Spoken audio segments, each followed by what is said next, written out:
Welcome to the Asylum. And now, your hosts, Rick Fleeger and Rick Briggs. That's right. Welcome back to an all-new episode of the Asylum Fantasy Sports Show here on the Full-Time Fantasy Podcast Network. Check out this and countless other just amazing fantasy content over at fulltimefantasy.com, at fulltimefantasy on Twitter. And, of course, you can always follow your boys, asylumfantasysports.com, at asylumfootball on Twitter. And if you want to be part of that mailbag on Friday, asylumfootball@gmail.com. It's a sad day here in the Asylum studio as Mr. Briggs has forgot his USB flash drive today. So the good news is we won't lose 10 minutes of the show with me being flabbergasted by this fool walking around with a flash drive in his pocket. But Rick's a little hurt. He's hurt right now. Crushed is a more accurate term, I must say. Charger, you should see it in the studio before the show, just charging back and forth. I don't know where he was charging to, but muttering and cursing and charging. Everybody that listens to the show should have been in the studio before we went on air to see both of us just crushed individuals. Yeah, we're broken. we are, because you've got things going on. I have things going on, and it's just miserable. And fantasy-wise, I've got probably, 65% of my team hurt. Yeah, I think you tweeted out, and it is the truth. If you are an NFL agent, and I'm sure lots of them listen to this show, asylumfootball@gmail.com. Let Rick know for, what was your price, 10 grand? 10 grand. 10 grand per season. Rick Briggs will not draft and or roster your player, and that will at least, triple his chances of not missing any game time. Rick makes a blockbuster Davante Adams deal in our League of Consequence, the Caveman League. First half, oh man, boy, did awesome. Rick get a steal there. And then, as happens to Rick Briggs, here comes the injury. Basically, that's every NFL football player who becomes associated with you. Exactly. So you should apologize. Read your roster and apologize to all those guys. I'll be like Kirk Cousins, just starting to apologize to all these guys. Apologize for sucking, essentially, is what he did. All right, well, let's get into it, Rick. So much to talk about. Get into the headlines. I think the big news today is we record this on Wednesday. Tyreek Hill and this is the stunner to me, Saquon Barkley. Yeah. Back practicing. I don't expect, especially Barkley. They've got the game this week. That's going to be quick. Then they got the short turnaround on Thursday. I don't see them rushing him back before that, but I wouldn't surprise me. He's back practicing 2 weeks after this thing. Hey, it's great to see. I mean, the guy's a machine. I don't really foresee either one of those playing this year or this week, quite frankly. Tyreek Hill, like you said, probably has a little better chance, but practicing and running routes with that shoulder injury is a little different taking a hit. Right. I don't think that the Chiefs, even though they are one of the two elite teams in the AFC, really want to risk long-term losing Tyreek Hill as they head into the playoffs. Well, and they're sitting right now, even after a little scare up in Detroit, at 4-0. Right. And save for that little scare up in Detroit, haven't much been tested. What's your motivation to bring him back? There's nobody in that division that's going to challenge him at this point. I don't foresee the Chargers challenging him. Well, you look at the Chargers, and that was one we get to balls and socks. I mean, you just look at the Chargers. They don't have Hunter Henry. They do not have. It's like a Rick Briggs fantasy team out there in L.A. Exactly. Williams. And then they bring in Dontrell Inman, and they already threw him on IR. Immediately to IR. Don't even stop in the locker room. Head straight to IR. Melvin Gordon hadn't played yet. So they've been without him. And the list just goes on and on with this team. If they could ever get healthy, in fact, that was kind of a segue into the takeaways from Week 4. If they could ever get healthy, look out, because that team could be extremely dangerous. And that's the team I predicted to win the Super Bowl, so I'm hoping they get healthy here sometime. The injuries on the defensive side for them have been much worse. But so John Ross, Rick, he's going to be out a month with a shoulder. I think that's a shame. He'd finally, after all that hype his rookie year and all the draft nicks whooping us over the head with it, and it just flat wasn't there. And for a while, it looked like he couldn't even play pro football.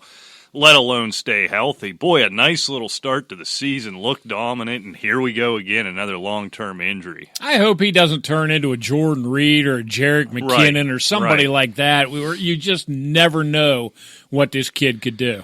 Now, it is really hard to go searching for gold in the crap pile that is the Cincinnati Bengals offense right now. That said, watching Monday night, I don't even want to talk skill-wise. You didn't get to see enough of it. Looking at Autin Tate, however you're supposed to say his first name, dude just looks impressive. He looks like a freak athlete. He's long. He's got big hands. I don't know if Andy Dalton can stay vertical long enough to get enough passes to him. This guy feels like just a sneaky diamond in the rough. Just based on looks, he's kind of lanky and long and big and fast. And I was really impressed with him. And I'll be 100% honest, I didn't know the difference between Auden Tate, Golden Tate, and Tate Martell before Monday night. And before the John Ross injury, that was, how you just kind of file things in the back of your dome piece. That was one with him. But boy, this guy, maybe not now, but this guy looks like he could be something. Yeah, and you hate seeing guys like this floundering around on teams such as the Bengals. Right. And it's just back to the same old Bengals, just not enough quality players around to keep some of the guys that you like to notice, like you said, vertical or, in open space, maybe to catch a football. Yeah, I mean, that'd be a nice change for any of them, you look at Joe Mixon.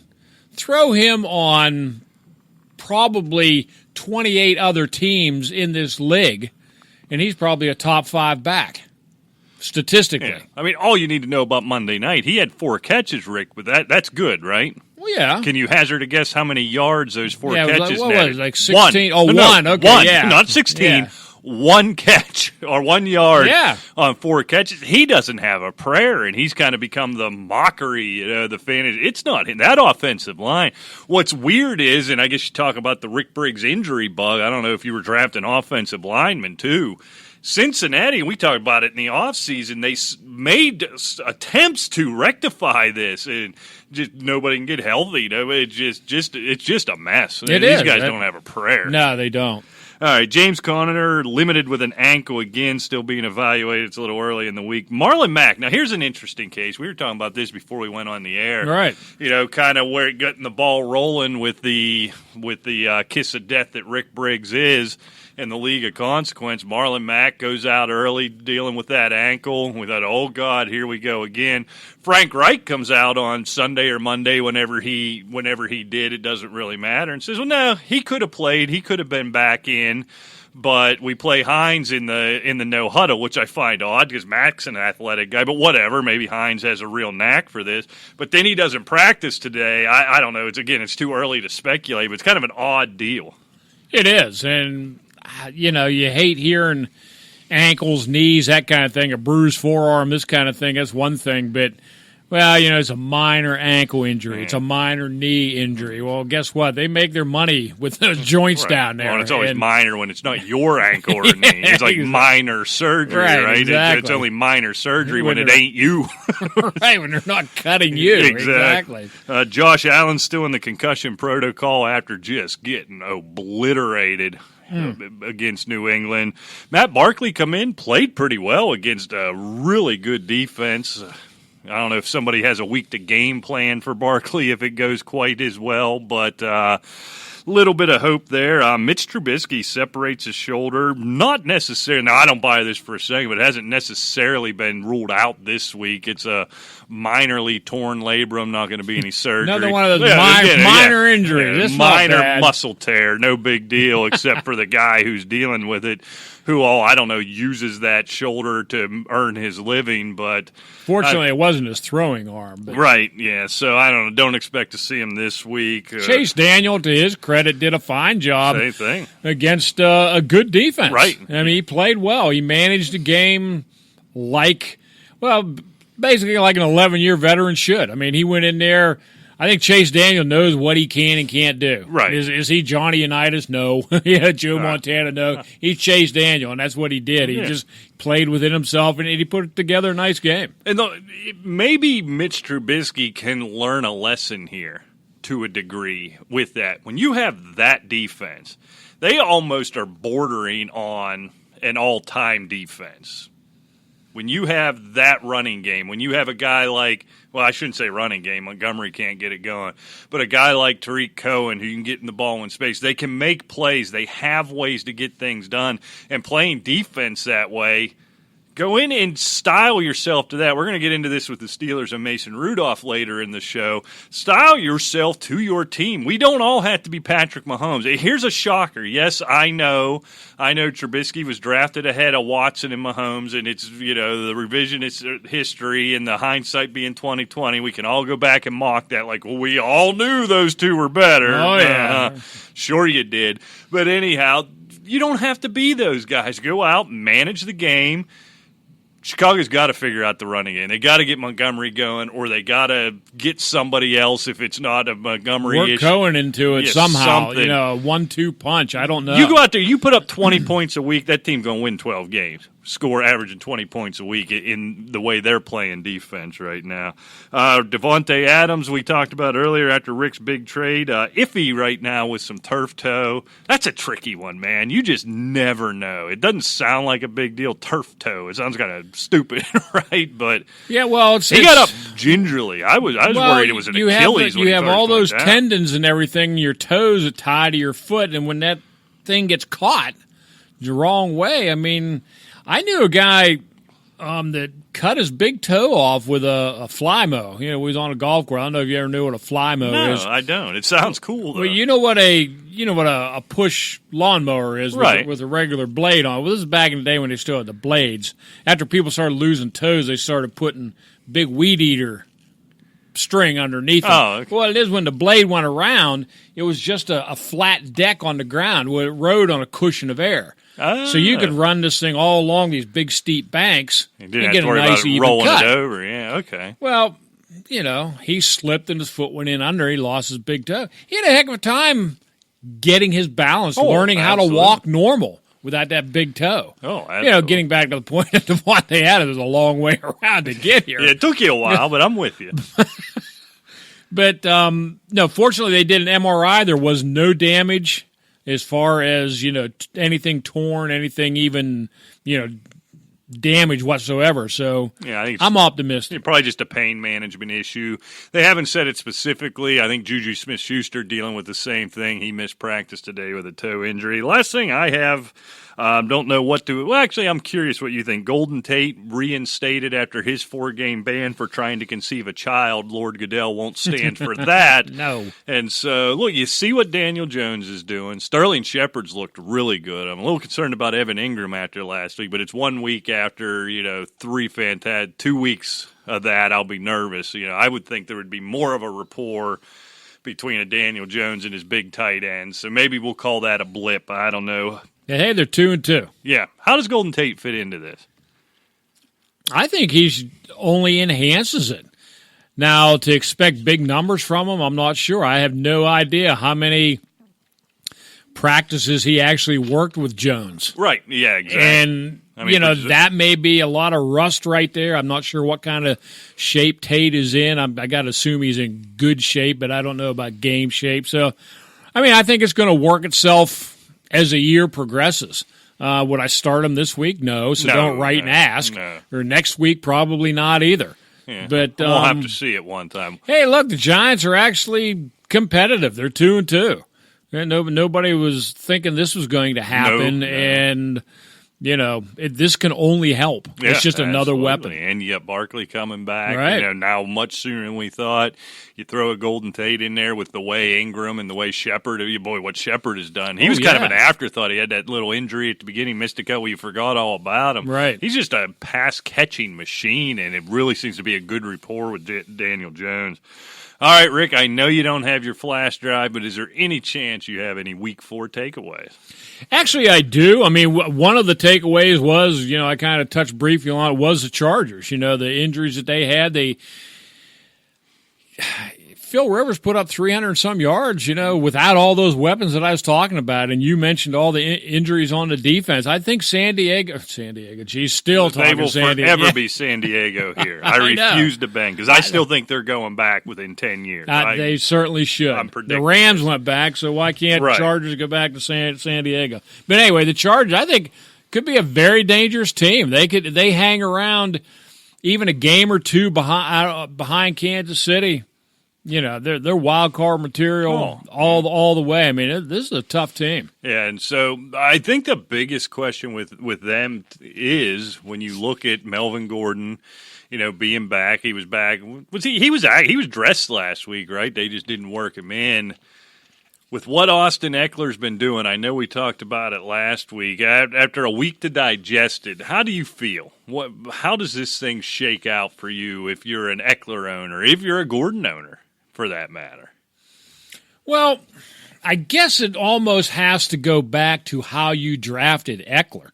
I mean, if you're some owner that thought Gordon was done for the year and drafted him as an RB1 or 2, this could put a little kink in your lineup situation.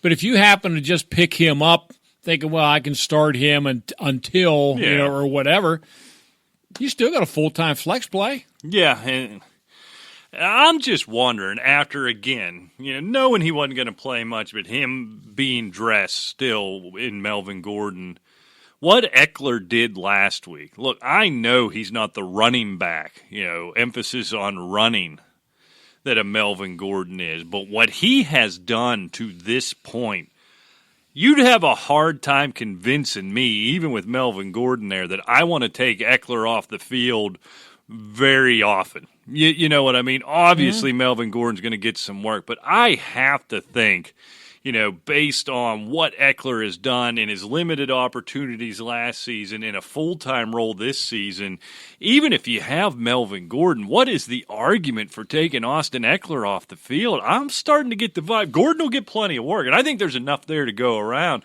where you might see a minor dip in Ekeler. He's going to get some plays off. He's going to have a few less running. In a PPR format, I'm almost of the mind where it doesn't change for Ekeler. I think he keeps doing what he's doing. Maybe in a standard format, it's not like he's putting up 9 yards a carry as it is. He's a low yards per carry guy. He gets it done in the passing game. He gets it done in big plays. I'm going to have to see it before I believe it, that considering what he did in these 4 games, Ekeler's going to face much of a reduced role. He will face some reduced role, which could be good for him.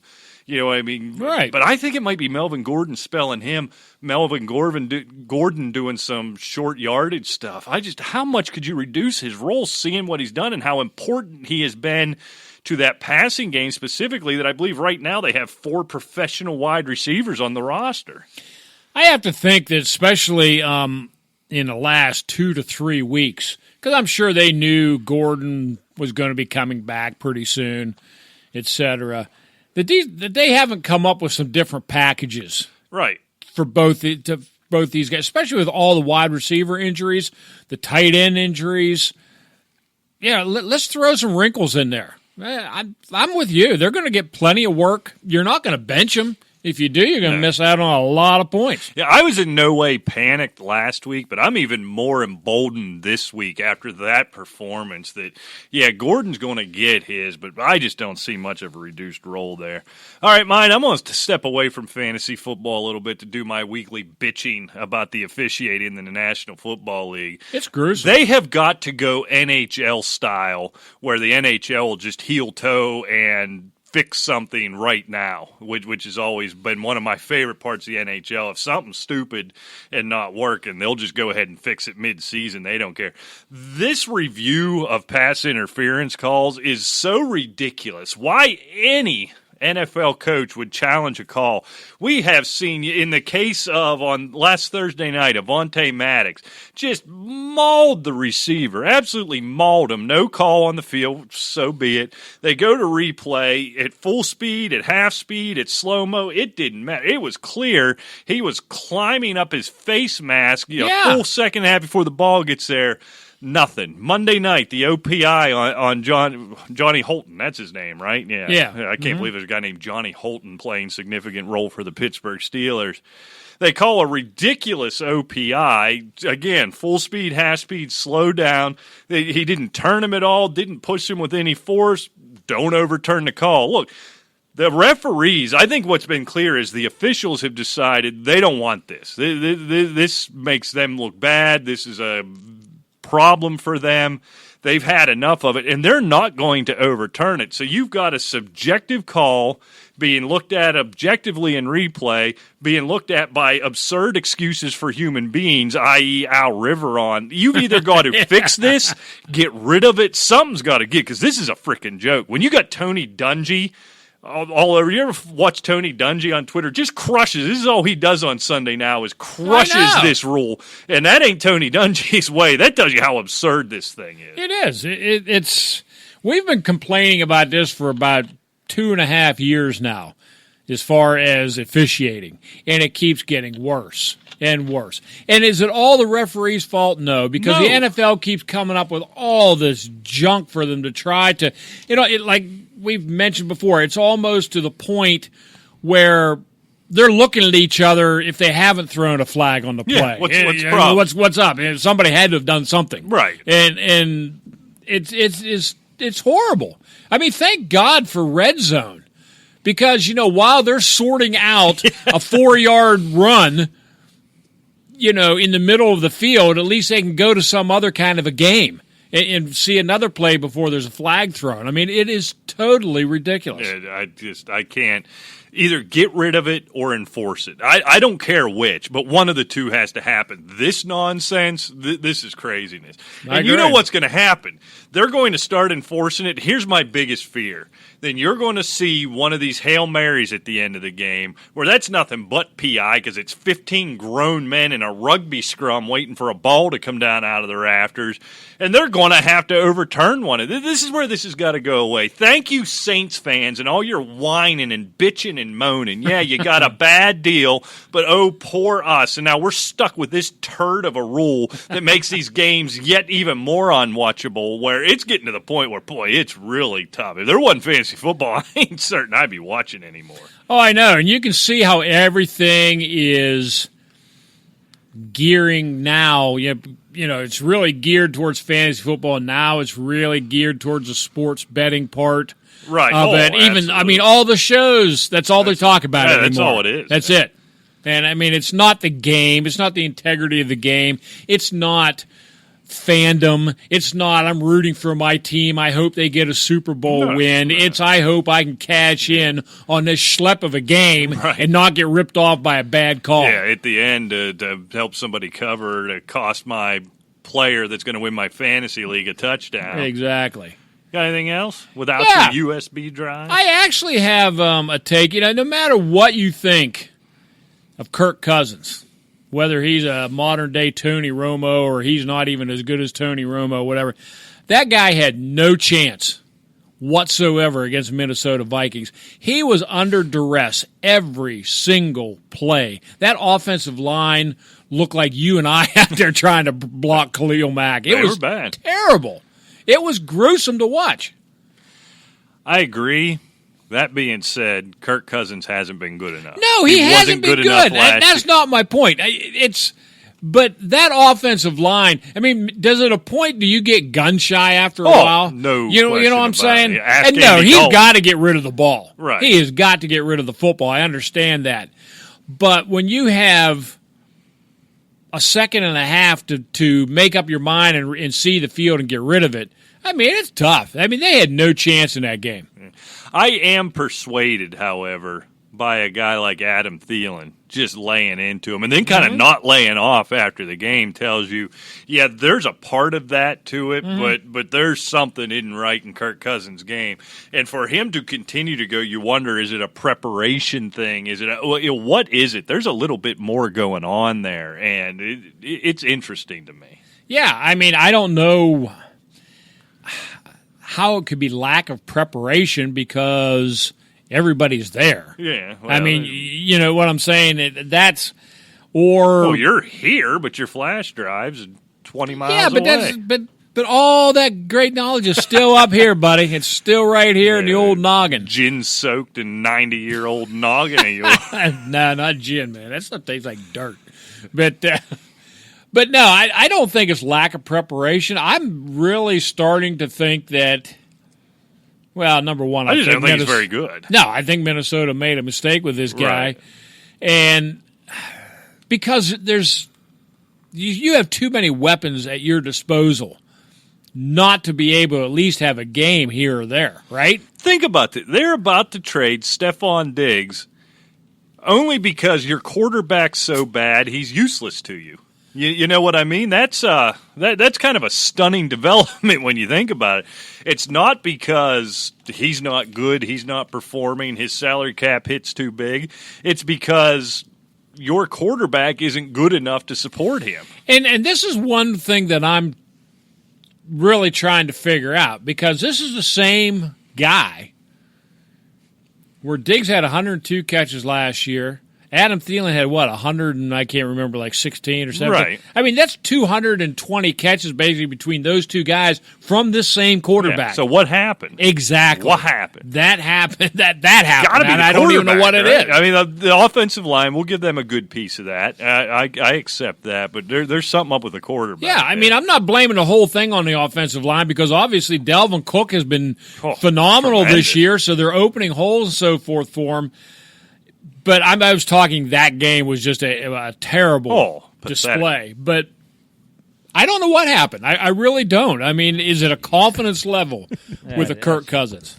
Well, I think at some point that gets besides being pathetic. Absolutely. Yeah. All right. Rick, I think after a lot of mockery, I think this Steelers passing game can work against the right defense. Yeah, a lot of was it 2 whatever air yards per pass? Which, when did that become a thing? First this of all, year. Yeah, I've never heard the word air yards before this year. I could care less how many air yards there are. But he came in and averaged a little over 8 yards per attempt or per completion at the end of the day. You know what Tom Brady's was last year? What? It wasn't 8. It was about 7.5, 7.6. Okay. Last year, when he was Tom Brady and won the Super Bowl. It's less than that even this year. Now, look, Mason Rudolph doesn't have the handle on that offense that Tom Brady does. He couldn't even wash Tom Brady's car at this point. And the offense and the offensive coordinator and all that aren't up to par. But this can work in the modern NFL. You spread things out, go to the running backs. This isn't a bad thing.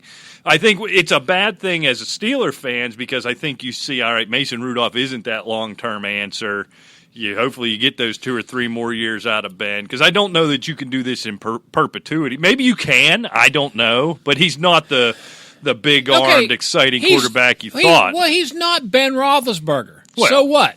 No, and then that's fine. But he can get it down the field. We saw it at Oklahoma State. We've seen it just a modicum of times in Pittsburgh here. He had those 2 long passes for touchdowns, against San Francisco, correct? San Francisco, right. Yeah.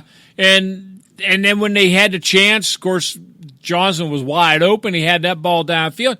He can get the ball downfield, but, I saw, Colin Cowherd, you're talking, you won a game, but your season's over. And he starts going into this tirade about his thing. Well, okay, point taken. However, when you're in a game and you do have a young quarterback, but if you're getting 7, 8 yards every single down and your opponent does absolutely nothing to stop it, why would you change it? Right. I mean, if they put the clamps on him in the third quarter and had a couple of 3 and outs, hey, we better open it up a little bit now. But Cincinnati did absolutely nothing. They walked down the field on these guys. Right. I mean, it makes no sense to sit there and bash that game plan that worked for 60 minutes. Right. Yeah. Now, if they started the same thing this week and they go 3 and out 3 times in a row and they come out and start doing the same thing, okay, time out, this is stupid. which it wouldn't surprise me if these clowns well, did. You know, but, it worked once for Fleeger, so it's going to have to get stopped at 7 games in a row before he moves back off it. Right. But I think this could work. This is really tough to defend if properly Sure executed. it is. And James Conner, and we see what, Jalen Samuels, not that this is breaking news to anybody, but take note of that. You could see how important he's going to be to this offense as they struggle to move the ball. I am deathly concerned about Juju Smith-Schuster if this is what their offense is going to be. But this can work. Even if a defense is ready for it, if you get 2 receivers out in space, if I could speak, if you just go over the top enough to where the safety's got to respect it, to where if you got a tight end, be it McDonald comes back or Vanette, somebody you got to cover. There's somebody going to be open in space out there, and a guy like Samuels and Conner who can make people miss. This works. This can work. And I don't know if you're old enough to remember. Probably not. I mean, you can probably vaguely remember the teams, but when Bill Walsh came out with the West Coast, oh, it's just dinking and dunking down the field. Well, guess what? They won 4 Super Bowls doing the same thing. See, I vaguely remember that. Mine is when Warren Moon was running it in Houston, and everybody, this is ridiculous. And all they did was put up numbers nonstop. Right. Yeah, I mean, yes, it can work. If you can't stop it, it works. Right. Simple as that. All right, Rick, let's get to it. It is time. Game ball goes to... Game balls and stinky socks. I'll let you go first because I am so polite. And because you had to come up with a few. No, I've got them right here. But you have chest pains today, and I was trying to be friendly. It's been a day. All right. Well, I'm going to try to calm down, put myself in a nice, good mood. So I'm going to start out with a game ball, Rick. I don't think we've talked about him enough, if at all. Austin Hooper, 9 for 130. Boy, we were wondering who that tight end was going to be. All that love for O.J. Howard being 3rd or 4th, depending where you ranked him and Ingram. And Austin Hooper just getting it done week after week. And what has been a pathetic, absolutely pathetic Atlanta Falcons offense. Calvin Ridley's just disappeared. Quietly struggling, I think, Julio Jones. This is all about Matt Ryan is who's struggling. But Austin Hooper, week over week, just getting it done. Yeah, there's no doubt about that. And he's a bright spot on that Atlanta Falcon offense. And you brought up Calvin Ridley, a good point. He's basically a 3rd wide receiver again. Sure I mean, Mohamed Sanu's putting up numbers. Yeah, Calvin Ridley's doing absolutely nothing. And it's Austin Hooper. And, of course, Julio's always going to get his. Right. But it seems like Matt Ryan still puts up 300 yards a game, but it's all meaningless. Right. I mean, they're getting waxed, and they can't seem to put anything together. What is it about the Atlanta Falcons? Did we talk about this last week? I think we did, where for 8 years now, the personnel never changes. Yeah. It's the same people every year.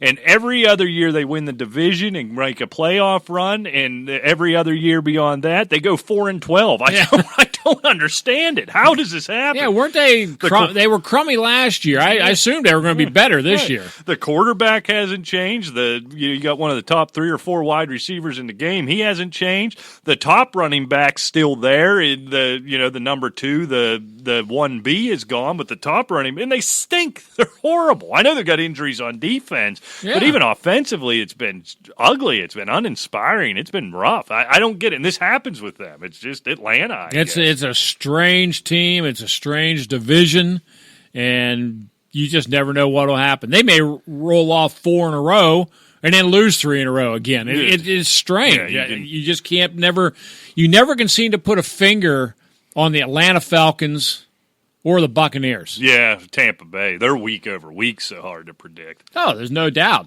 And I think I will Ball goes to segue right into 28 for 41, 385 yards, 4 touchdowns with a pick against a vaunted Rams defense.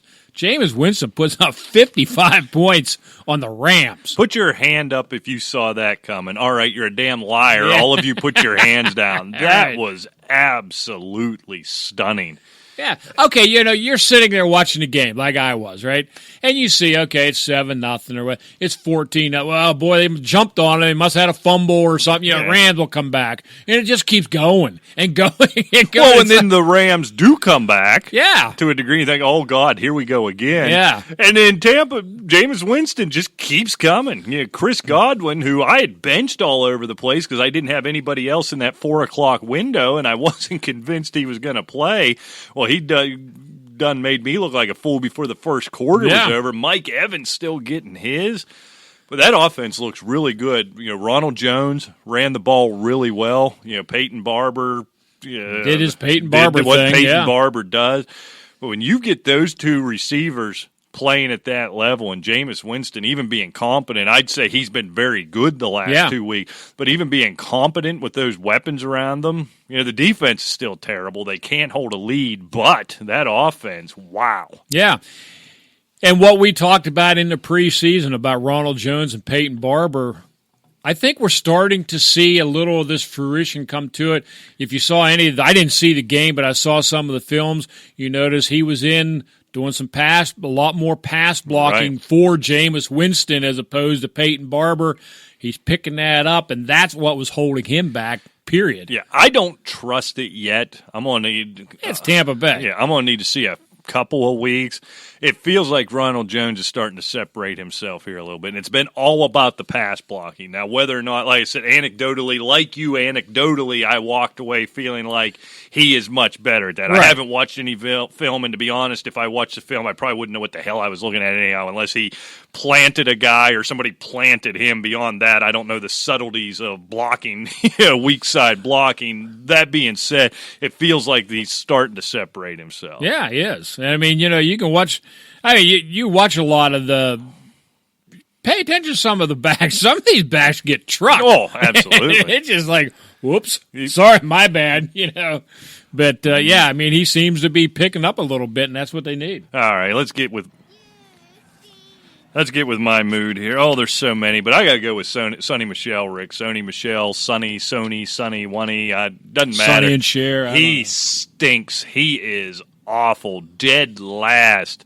You stink. Dead last in broken tackles. Do you know there's an official stat? He has officially broken 0 tackles so far this year. It's unfathomable. I don't know who does this, but I don't know who has the time to sit see, around that's the and kind of stat I like. Yeah. He ain't breaking anything. That tells me something. Yeah. And there's not air yards Right. per attempt on Saturdays on Full real moons grass. when it's Don't raining, give me all that crap.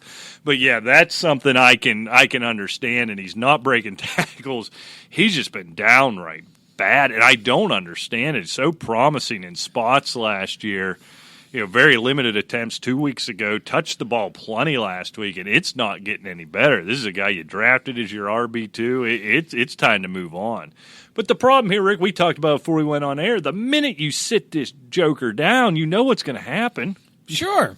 He'll have 120 yards, 3 touchdowns, and James White didn't play 1 snap, and Rex Burkhead had 3 carries, whatever. I mean, it'll be weird. Then you say, oh, well, he's back, and you'll put him in your lineup, and then Burkhead will score 2 touchdowns. I don't know. Yeah, but you can't even – here's the problem. Here's what I don't like about it. You can't just blame this on the oddity that is Bill Belichick and the Patriots offense. When given opportunities, he stinks. Last year, that duo of White and Michel, they were devastating. Right. I mean, throughout the year. It's just not the same. It's just not this year, and here they are sitting there undefeated. Yeah, well. But, there's something to be said with a easy schedule. And I don't know how every single year they come up with that. I'm trying to find there they are. I mean, they're a first-place team.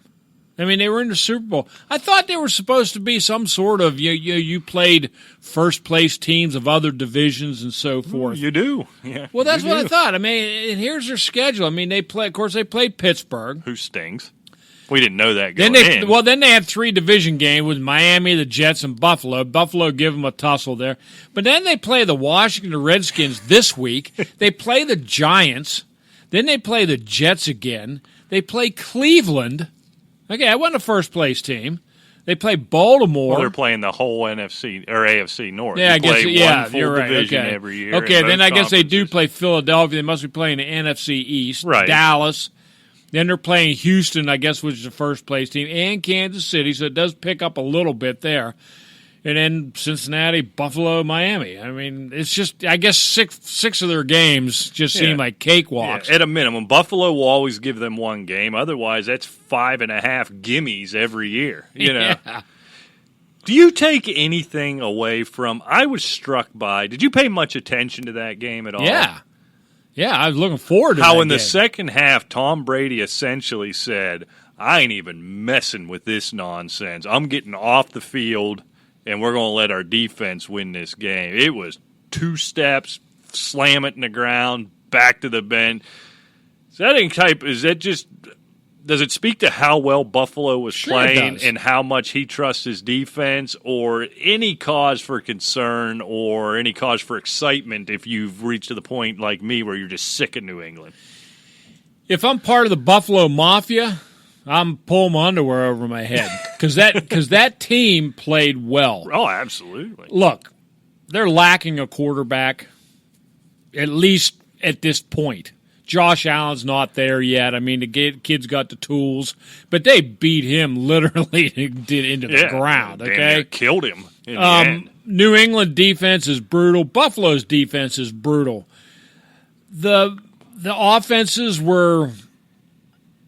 Brady's Brady. He was getting knocked around. He didn't like that kind of stuff. No, and he just said, I'm done. I'm not doing If he it. can get out of there with a win, it doesn't matter if it's 31-3 or if it's 10-9. Right. Let's just win and get out of here. He doesn't care. No. He's about winning. He doesn't care Exactly. about his fantasy numbers. It's a 2-team race in that division, no question about it. I think Buffalo has proven that they've actually arrived as at least as a legitimate concern when at least comes to a wild card. Maybe. Oh, they're wild card worthy, no doubt about it. All right, where are we? I think you're up, Rick. What do we do? Oh, okay, we'll do. You stink.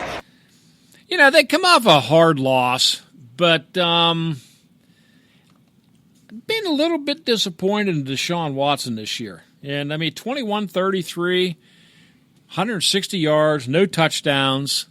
It just where's that dynamic Houston offense? I don't know if it's on him or Hopkins, but you could throw Hopkins on that list. He was no doubt. awful last week and has been really underwhelming for the season. That's another one I can't figure out. Bill O'Brien's supposed to be a good offensive mind. We know what Deshaun Watson is. DeAndre Hopkins, and everything is right, is easily the best receiver in the league, in my opinion, when everything is right. Something is drastically amiss there. Freaking Lamar Miller that important to that run game? That makes you wonder. Carlos Hyde, getting the volume. We always said Houston loves him, and he's the guy. There's no question about that, even though he got disrespected the whole way through. But I'll tell you what, this is a totally different offense than what we saw last year. Our defense is catching up to Deshaun Watson, or are they missing Lamar Miller? There's something amiss in that offense. Still a pretty good team, but they're going to have to score a lot more points. Yeah, I don't get it. So I want to give a quick one, Rick. We probably ought to get out of here, but Ball goes to. I got to give one. I have refused to believe it, and I have to believe it. Gardner Minshew's the real deal, isn't he? Oh, yeah.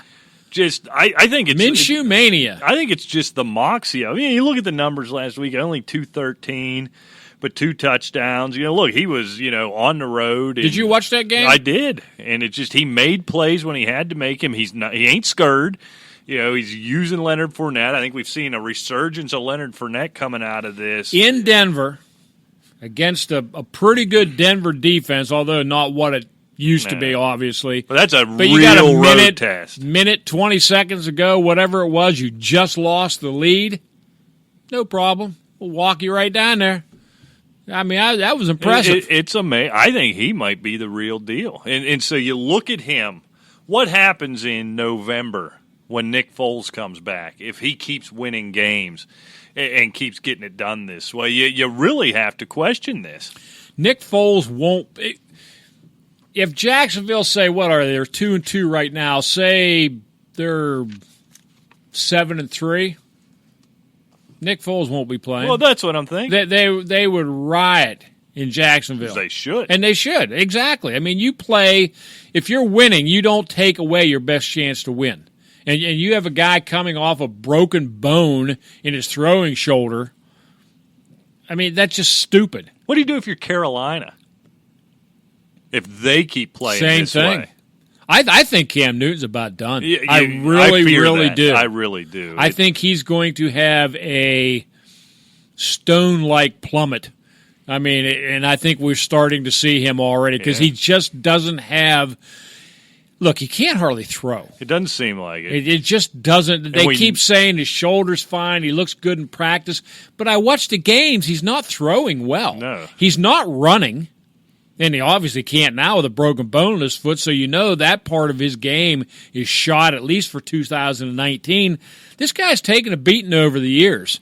And it doesn't matter how many cool hats or scars you wear on your head. If you can't get it done, great man. Hats. Great but hats. you just, I just don't think you can stick him back in. But they keep winning games without him. You know, exactly. It's a shame because what a tremendous athlete and a really, really good, an MVP quarterback. Well, he's been an MVP quarterback. He's been to a Super Bowl. I don't. I hate to say, people, well, poor guy. Well, but he should be entering the prime of his career. Yeah, you're right there. You're right. I mean, it's not like he's 40 or something like that. You're absolutely right there.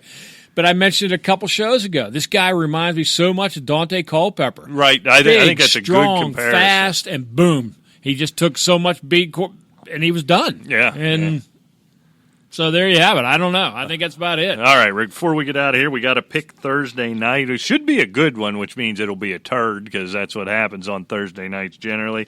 We got the Rams after that lackluster showing last week at home against Tampa Bay, getting one. I got the Rams +1 at Seattle on a Thursday night. Which tells me they're thinking the Rams are like a 4-point favorite. After that showing against Tampa, I don't know what to make of this Rams team. I mean, the offense still looks fine. That was another one of my game balls. Robert Woods, 13 catches, 164 yards. He's got so many options. Talking about Jared Goff on that team.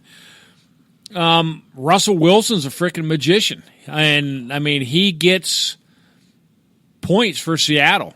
I mean, you look at Seattle, take the quarterbacks' names away, and you just look at the offensive talent on Los Angeles as opposed on Seattle, you think this isn't even a contest, right? But I tell you what, a lot rides on the quarterback. I'm going Seattle in a minor upset, 17-14. Yeah, I'm right with you. This just feels like a great spot for Seattle. Kind of the short turnaround. Being at home, that's such a hard place to play. You play, I guess not late for them, but a late game on Sunday.